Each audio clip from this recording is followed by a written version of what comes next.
జై శ్రీరామ్.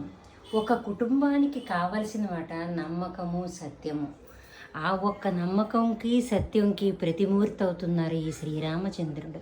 ఆ కుటుంబంలో అన్నదమ్ములేంటి, భార్య ఏంటి, అంటే సీతాదేవి ఏంటి, అందరూ ఆ నమ్మకము, ప్రేమ అని రెండు ఆయుధాలతోనే ఈ రామాయణం కథల్లా, అంటే రామచరితల్లా కూడా మూలం అన్నమాట.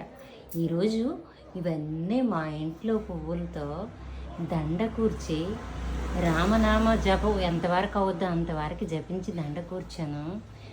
ఉగాది అనేది ఎంత, అంటే ఏ ఆడంబరం ఎక్కడికి వెళ్ళలేదు. ఆ ఒక్క దైవ దాంట్లోనే ఉంటే దాని తాలూకా